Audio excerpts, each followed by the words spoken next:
tune in.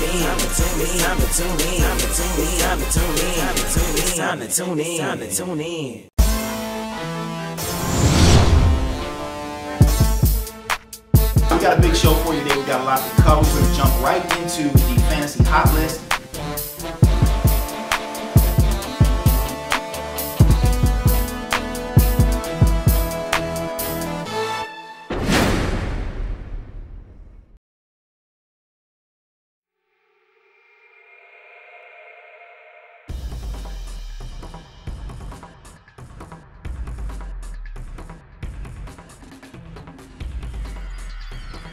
What's up, everybody? Welcome to week 3 of Sideline, your hottest fantasy football show on the net. We got all the latest and greatest news and updates for you. We got a big show for you here today. But first off, I'm your host, Jimmy Farris, along with Gerald. That's not my name. Hilarious. J or G Greasy, I should say. There you go.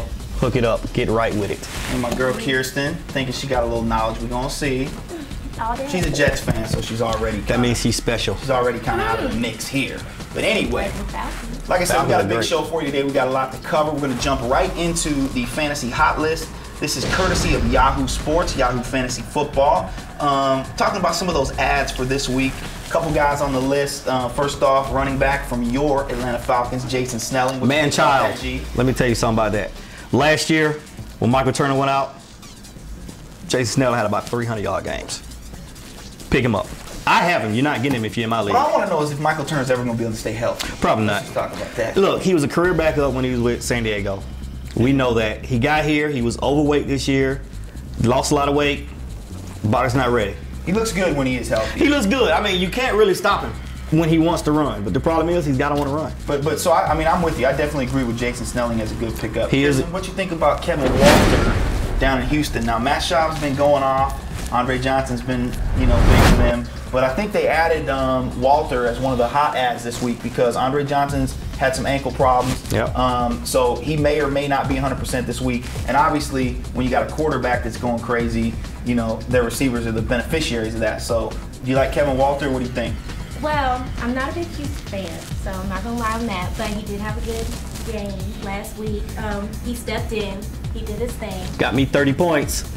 Got him greasy, 30 points. I'll be greasy. So, I mean, and they are going against Dallas, man, who's given up, a lot of points, and Washington got at him a little bit in the pass game that first week. So, I mean, I definitely like Kevin Walter.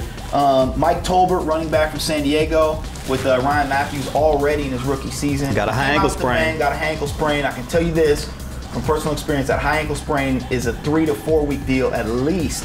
So I don't know much about Mike Tolbert. I don't think anybody really does. No. But obviously he's a hot ad right now because Phillip Rivers not having Vincent Jackson and having a receiving core that's young and I wouldn't say struggling, but just some inexperienced guys. I would say they're struggling. I think they're okay. Their receiving core is okay. They'd be a lot better with Vincent Jackson, but obviously they're trying to hand the ball off a lot. Now, one guy that I do like out in Denver is the rookie from right here at G-Tech, Demarius. That's right. Thomas. Georgia, represent, baby. Listen, in his first action, no preseason, no first game of the regular season, comes out last week, has 8 catches for over 100 yards, showed out, man. So and they were beautiful catches. They were like, he had a nice touchdown catch in the fourth quarter. This guy's a baller, man. I think he's definitely a good pickup. Yeah, he was good last year at Tech with their games. I feel like he's going to carry them. I like him. He came in hard. I feel like he'll be a good addition to that team. Good combination of size, speed, and another target for Kyle Orton. And on a team who really doesn't have a true #1 target. That is true. They don't have nobody. After they traded Brandon Marshall. And the last guy here is a guy that I really like because I am a Patriots fan. Aaron Hernandez up in New England, the rookie tight end, giving Tom Brady another weapon, another option. Man, he went off last week against the Jets. He made a couple moves that looked like he was dang Wes Welker. So I'm loving this. Yahoo is right on the money with all these picks, and especially with Aaron Hernandez. I think he's a great pickup. He's all right. Yeah, okay. We don't like the Patriots. He got off on your Jets. We don't like the Patriots at all. No. No. It's all about the Jets. He did his thing though. All right. Well, but they lost, right? They did lose? They did lose. They lost? Your Patriots lost, right? They did lose. What was the score again? I can't remember. 28 to 14 or something like that. Wow. Okay. Well, hey. And wait. That was The Jets held the Patriots to 14 points without Revis. I feel you. If they had Revis, they might not have scored. If you remember, Randy Revis. Moss posterized Revis. He pulled his hamstring. That was on a bad hamstring. And got him out of there with the hamstring. Bad hamstring. Rolling on to our second topic for week 3 here. We're going to go to some of those week 2 recaps and talk about some guys who we had hyped up the previous week and talk about some of those people who disappointed, some of those people who showed out. One of the first games I really want to talk about is this Miami and Minnesota game. Man, did we not predict it? We did. I'm still a Brett Favre fan. I'm telling you, the guy is working with nothing up in Minnesota. Doesn't have a number 1 receiver. Doesn't have anybody. So technically, Brett Favre is a disappointment. He's got like 4 picks on the season in 2 games. But man, so basically he's starting the season like he ended it, right?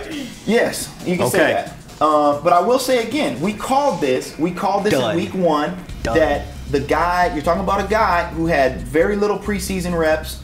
He's coming in, he's still rusty. He doesn't know who he's working with. So, I got to give him a pass. No passes. He chose to come in late. So you can't you cannot give him a pass. You can't because he chose to be down in his state throwing the high schoolers instead of being in camp with the team that he was going to try to lead this year. Exactly. Well, I mean, being a former player, you know that you need to get that chemistry as early as you can. No question. Especially if you're going to lose some of your key players, you need to get those backups out there. Regardless of what he needed to do, what he should have done, what would have been the right thing to do, the only thing we can talk about is what he did do. And my point is that right, wrong, or indifferent, he has not had enough reps to be sharp right now. True. So that's all I'm saying. So that's the reason why I'm saying I give him a pass is because he doesn't have a number 1 receiver. A lot of people will argue to be that sharp. being as old as he is, he don't need a lot of reps because he has more than half the people in the league. Well, if he had a number 1 receiver, it would be a lot easier for him to be sharp. No, if he threw the people on his own team, they'd be better. Let's move on. Father Time to Greasy's beloved Atlanta Falcons. Let me explain something to you. Who ran roughshot over the high school team from Arizona. That's right. Don't act like this was a surprise because they lost 4 players on defense. They lost one of the greatest quarterbacks ever to play. If you can't throw the ball to Fitzgerald, guess what? He's not a factor. I do remember Gerald specifically saying that this was Atlanta's other bye week. That's what I said. I said I got a text from Arthur Blank and said we're on a bye this week. No need to come down to the Dome.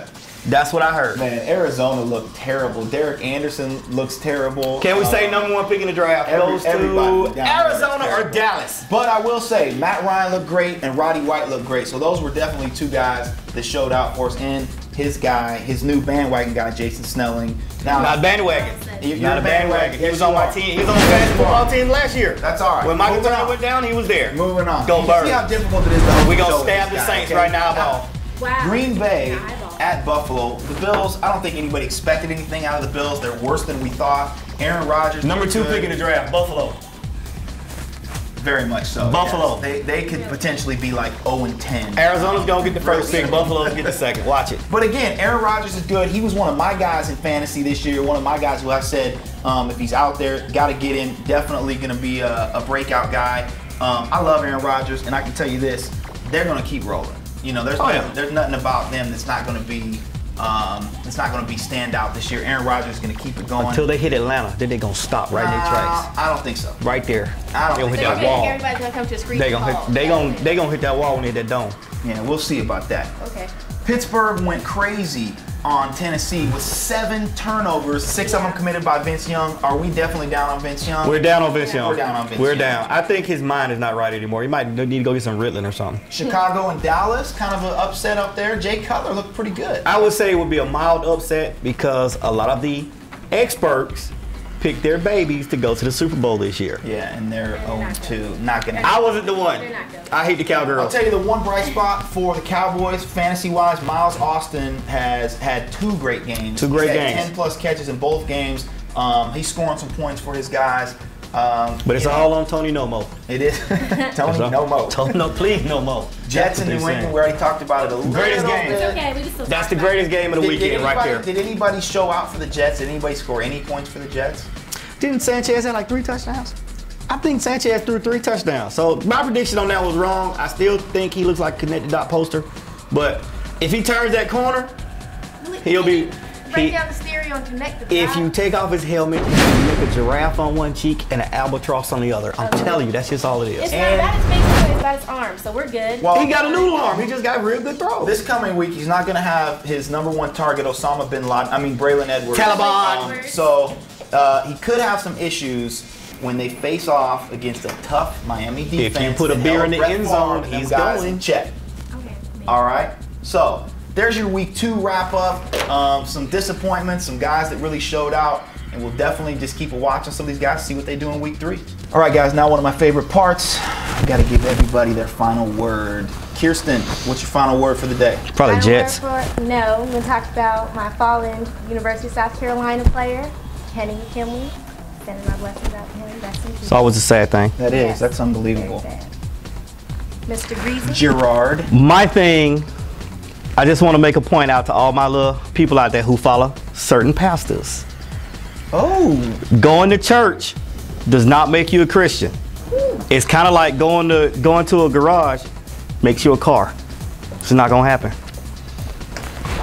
Because I know the bishop used to go into people's exhaust. Yes, so. Coming from somebody who used to work out with him. With that, my final word is going to be one word. He's gonna and that hit word me. I'm gonna is cry. Patriots. We're Gatriots. out. That's why they're called the Gatriots. They was their pastor. Yes. Go Falcons. See you next week. Well, I can't believe you went there on Bishop Long. Look, did you see the sexy man pictures? Come on now. Did you I'll see be the honest with you. sexy? Jimmy Fair, what it do? You know that's the hoes. We on the 50-yard line, 50 more to go. My sideline TV on repeat. Win the Super Bowl and never leave my fantasy. And if you gotta work, well, you should call off. They not like pre-song shout that they don't fall off. Here we go. Here we go. It's time to tune in. It's time to tune in. It's time to tune in. It's time to tune in. Here we go.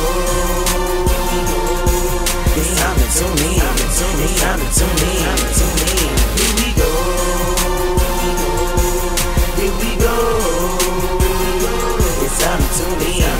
It's time to tune in. It's time to tune in. It's time to tune in. It's time to tune in. It's time to tune in.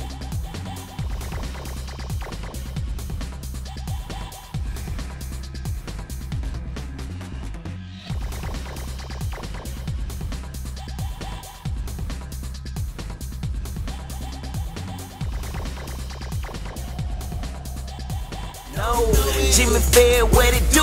You know that's the hoes. We on the 50-yard line, 50 more to go. My sideline TV on repeat.